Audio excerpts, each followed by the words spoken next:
ನಮಸ್ತೆ ಸ್ನೇಹಿತರೆ, ಇವತ್ತು ನಾವು BA ಸಮಾಜಶಾಸ್ತ್ರದಲ್ಲಿ ಭಾರತದ ಜಾತಿ ವ್ಯವಸ್ಥೆಯ ವ್ಯಾಖ್ಯೆ ಮತ್ತು ಗುಣಲಕ್ಷಣಗಳ ಬಗ್ಗೆ ತಿಳ್ಕೊಳ್ಳುವ. ಜಾತಿ ವ್ಯವಸ್ಥೆ, ಅವಿಭಕ್ತ ಕುಟುಂಬ ವ್ಯವಸ್ಥೆ, ಗ್ರಾಮೀಣ ಜೀವನ ಪದ್ಧತಿ ಇವುಗಳನ್ನು ಸಾಮಾನ್ಯವಾಗಿ ಭಾರತದ ಸಾಮಾಜಿಕ ವ್ಯವಸ್ಥೆಯ ಆಧಾರ ಸ್ತಂಭಗಳೆಂದು ಪರಿಗಣಿಸ್ತಾ ಇದ್ದಾರೆ. ಸಾಮಾಜಿಕ ಸ್ತರ ವಿನ್ಯಾಸ ಒಂದು ರೂಪವಾಗಿರುವಂತಹ ಜಾತಿ ಪದ್ಧತಿಯು ತನ್ನೆಲ್ಲ ವೈಶಿಷ್ಟ್ಯಗಳೊಂದಿಗೆ ಭಾರತಕ್ಕೆ ಮಾತ್ರ ಸೀಮಿತವಾಗಿರುವಂಥದ್ದು. ಇಲ್ಲಿ ನಾವು ಕಾಸ್ಟ್ ಎಂಬ ಪದ ಉಗಮವಾಗಿರುವಂಥದ್ದು. ಜಾತಿ ಎಂಬ ಪದ ಆಂಗ್ಲ ಅನುವಾದವಾದಂತಹ ಕಾಸ್ಟ್, SV ಕೇತ್ಕರ್ ಅವರ ಹೇಳುವಂತೆ ಕಾಸ್ಟ್ ಎಂಬ ಪದವು ಸ್ಪ್ಯಾನಿಷ್ ಮತ್ತು ಪೋರ್ಚುಗೀಸ್ ಮೂಲದ ಕಾಸ್ಟಾ ಎಂಬ ಪದದಿಂದ ಉತ್ಪನ್ನವಾಗಿದೆ. ಕಾಸ್ಟಾ ಎಂಬ ಪದಕ್ಕೆ ಜನಾಂಗ ಅಥವಾ ಉತ್ಪತ್ತಿ ಅಥವಾ ಬುಡಕಟ್ಟು, ಅನುವಂಶೀಯತೆ ಅಂದರೆ ವಂಶಾನುಗತವಾದ ಗುಣಗಳನ್ನು ಪಡೆದಿರುವ ಗುಂಪು ಎಂಬ ಅರ್ಥ ಇದೆ.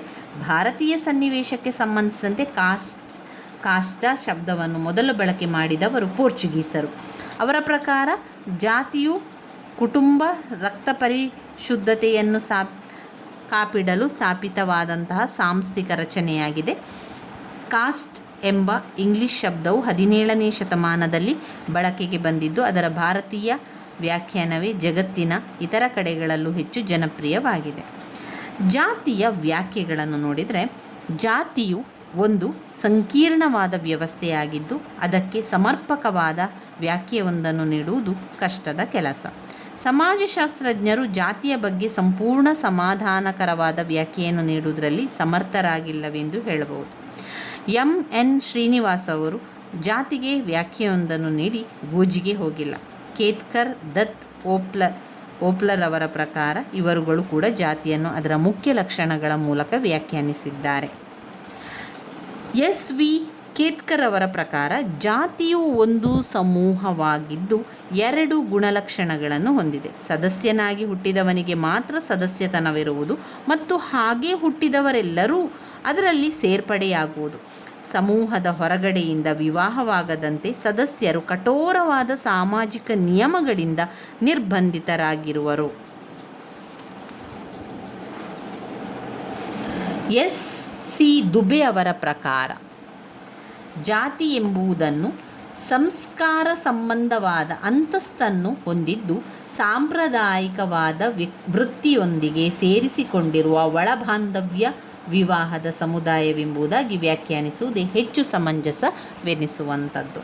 DN ಮಂಜುದಾರ್ ಮತ್ತು TN ಮದನ್ ಅವರ ಪ್ರಕಾರ ಜಾತಿಯು ಒಂದು ನಿರ್ಬಂಧಿತ ಸಮೂಹವಾಗಿದೆ. CH ಕೂಲೆ ಅವರ ಪ್ರಕಾರ ವರ್ಗವು ಸ್ವಲ್ಪ ಮಟ್ಟಿಗೆ ಕಟ್ಟುನಿಟ್ಟಾಗಿ ಅನುವಂಶೀಯವಾಗಿ ಅದನ್ನು ನಾವು ಜಾತಿ ಎಂದು ಕರೆಯಬಹುದು. ಜಾತಿಯ ಸಾಂಪ್ರದಾಯಿಕ ಗುಣಲಕ್ಷಣಗಳಲ್ಲಿ ನಾವು ನೋಡಿದರೆ ಬೇರೆ ಬೇರೆ ಗುಣಲಕ್ಷಣಗಳನ್ನು ಕಾಣ್ಬೋದು. ಅದರಲ್ಲಿ ಪಾಯಿಂಟ್ಸ್ಗಳು: ಸಮಾಜದ ಒಂದು ಭಾಗವಾಗಿ ಜಾತಿ ಪಂಚಾಯಿತಿ ಮತ್ತು ಅದರ ಕಾರ್ಯಗಳು. ಜಾತಿಯು ಸಾಮಾಜಿಕ ಏಣಿ ಶ್ರೇಣಿಯನ್ನು ಪ್ರತಿನಿಧಿಸುವುದು. ಊಟೋಪಚಾರ ಹಾಗೂ ಸಾಮಾಜಿಕ ಸಂಬಂಧಗಳ ಮೇಲಿನ ನಿರ್ಬಂಧಗಳು. ಸಾಮಾಜಿಕ ಮತ್ತು ಧಾರ್ಮಿಕ ವಿಷಯಗಳಿಗೆ ಸಂಬಂಧಿಸಿದ ವಿವಿಧ ಜಾತಿಯ ಅನರ್ಹತೆಗಳು ಮತ್ತು ಸೌಲಭ್ಯಗಳು. 5 ಉದ್ಯೋಗಗಳ ಆಯ್ಕೆಯ ಮೇಲಿನ ನಿರ್ಬಂಧಗಳು. ಉದ್ಯೋಗದ ಮೇಲಿನ ಆಯ್ಕೆಗಳ ನಿರ್ಬಂಧಗಳು. ವಿವಾಹದ ಮೇಲಿನ ನಿರ್ಬಂಧಗಳು. ಇವಿಷ್ಟು ನಾವು ಜಾತಿಯ ಸಾಂಪ್ರದಾಯಿಕ ಗುಣಲಕ್ಷಣಗಳಲ್ಲಿ ನೋಡ್ಕೊಳ್ಬೇಕಾಗಿರುವಂಥದ್ದು. ಸಮಾಜದ ಒಂದು ಭಾಗವಾಗಿ ಜಾತಿ. ಹಿಂದೂ ಸಮಾಜವು ಅನೇಕ ಜಾತಿಗಳಾಗಿ ವಿಂಗಡಿಸಲಾಗಿದೆ. ಈ ದೃಷ್ಟಿಯಿಂದ ಅದು ಏಕರೂಪತೆಯನ್ನು ಹೊಂದಿಲ್ಲವೆನ್ನಬಹುದು. ಜಾತಿಗಳು ತಮ್ಮದೇ ಆದ ನಿಶ್ಚಿತ ಜೀವನ ಮತ್ತು ಸಂಸ್ಕೃತಿಯನ್ನು ಹೊಂದಿದೆ. ಒಬ್ಬನ ಅರ್ಹತೆ, ಪ್ರತಿಭೆ, ಸಾಮರ್ಥ್ಯ ಮತ್ತು ಸಾಧನೆಗಳಿಗಿಂತಲೂ ಆತನ ಹುಟ್ಟಿನಿಂದಲೇ ಜಾತಿಯ ಸದಸ್ಯತ್ವವು ನಿರ್ಧರಿತವಾಗಿರುತ್ತದೆ. ವರ್ಗ ವ್ಯವಸ್ಥೆಯಂತಲ್ಲದೆ ಅಲ್ಲಿ ಯಾವುದೇ ಬಗೆಯ ಅಧಿಕಾರ, ಆಸ್ತಿ, ಅಂತಸ್ತು, ಪ್ರತಿಷ್ಠೆ ಮತ್ತು ಪ್ರಯತ್ನಗಳಿಂದಲೂ ಜಾತಿಯ ಸದಸ್ಯತ್ವವನ್ನು ಬದಲಾಯಿಸುವುದು ಸಾಧ್ಯವಿಲ್ಲ. ಪ್ರತಿಯೊಂದು ಜಾತಿಯು ತನ್ನದೇ ಆದ ರೂಢಿ ಸಂಪ್ರದಾಯಗಳನ್ನು, ನಂಬಿಕೆ, ಆಚರಣೆಗಳನ್ನು, ಸಂಸ್ಕಾರಗಳನ್ನು, ಆಚಾರ ವಿಧಿಗಳನ್ನು ಹೊಂದಿದೆ. ಸದಸ್ಯರುಗಳ ನಡತೆಯನ್ನು ನಿಯಂತ್ರಿಸಲು ಜಾತಿಯು ತನ್ನದೇ ಆದ ಅನೌಪಚಾರಿಕ ನಿಯಮಗಳನ್ನು, ವಿಧಿ ನಿಷೇಧಗಳನ್ನು ಹೊಂದಿದೆ. ಇತ್ತೀಚಿನ ದಿನಗಳಲ್ಲಿ ಅಷ್ಟಾಗಿ ಕಂಡುಬರುತ್ತಿಲ್ಲವಾದರೂ ಪ್ರತಿಯೊಂದು ಜಾತಿಯು ಕರೆಯಲ್ಪಡುವ ಬ್ರಾಹ್ಮಣ, ರಜಪೂತ ಮುಂತಾದ ಸಮುದಾಯಗಳ ಹೊರತಾಗಿ ತನ್ನದೇ ಆದ ಜಾತಿ ಪಂಚಾಯಿತಿಯನ್ನು ಹೊಂದಿರುತ್ತಿತ್ತು. ಎರಡನೆಯದಾಗಿ ಜಾತಿ ಪಂಚಾಯಿತಿ ಮತ್ತು ಅದರ ಕಾರ್ಯಗಳು. ಜಾತಿ ಪಂಚಾಯಿತಿಯು ಜಾತಿಯ ಪ್ರಮುಖ ಹಿರಿಯರನ್ನೊಳಗೊಂಡಿದ್ದು ಜಾತಿಯ ವಿಚಾರದಲ್ಲಿ ಬರುವ ಸಮಸ್ಯೆಗಳನ್ನು ಪರಿಹರಿಸುತ್ತಿತ್ತು. ಅದರಲ್ಲಿ ಬೇರೆ ಬೇರೆ ವಿಚಾರಗಳನ್ನು ಕೂಡ ನೋಡ್ತಾ ಹೋಗ್ಬೋದು.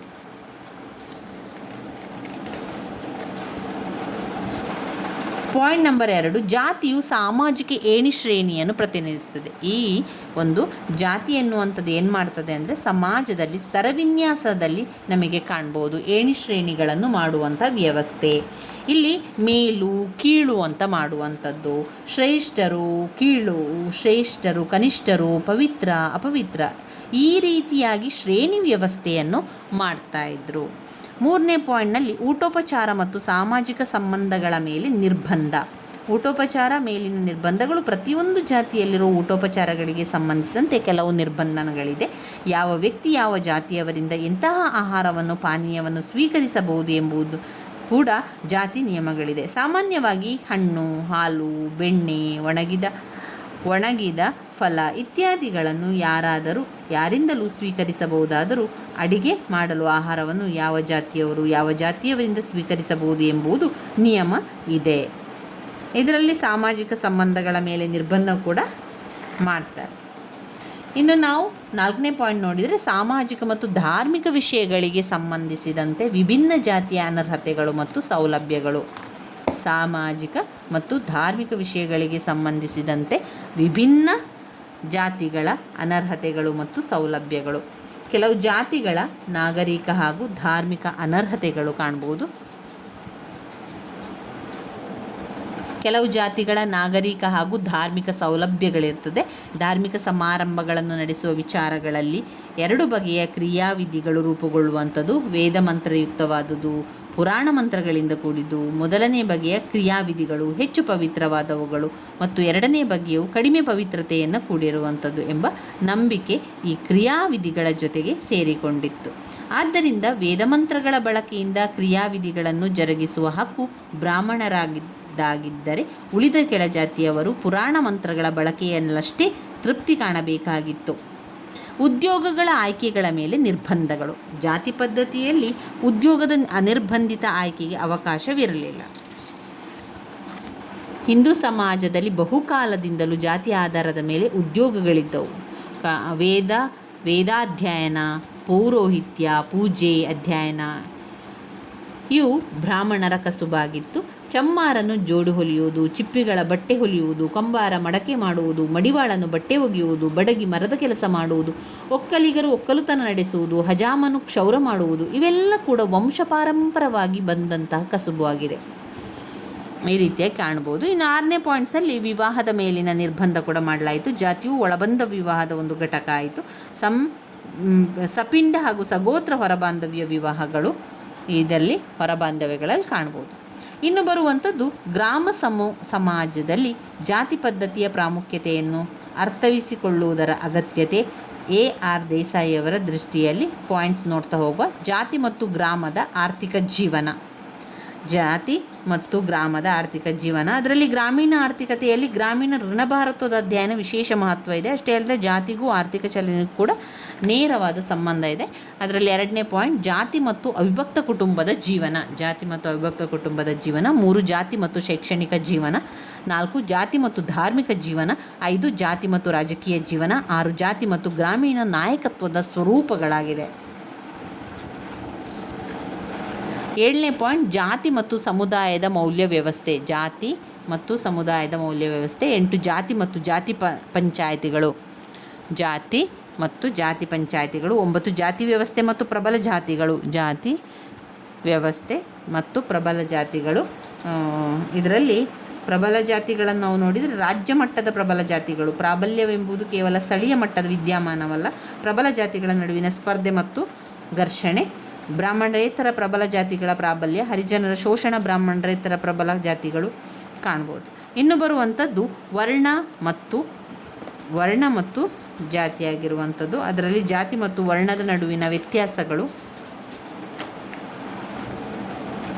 ಜಾತಿ ವ್ಯವಸ್ಥೆಯಲ್ಲಿನ ಇತ್ತೀಚಿನ ಬೆಳವಣಿಗೆ ಕೂಡ ಓದ್ಕೊಳ್ಬೇಕು. ಮುಂದಿನ ವಿಡಿಯೋದಲ್ಲಿ ನಾವು ಇತ್ತೀಚಿನ ಬೆಳವಣಿಗೆಯ ಬಗ್ಗೆ ತಿಳ್ಕೊಳ್ಳುವ ಸ್ನೇಹಿತರೆ. ನನ್ನ ವಿಡಿಯೋಸ್ ಎಲ್ಲ ನಿಮಗೆ ಇಷ್ಟ ಆಗಿದ್ದರೆ ಲೈಕ್ ಕೊಡಿ, ಶೇರ್ ಮಾಡಿ, ಸಬ್ಸ್ಕ್ರೈಬ್ ಮಾಡಲಿಕ್ಕೆ ಮರಿಬೇಡಿ. ಧನ್ಯವಾದಗಳು.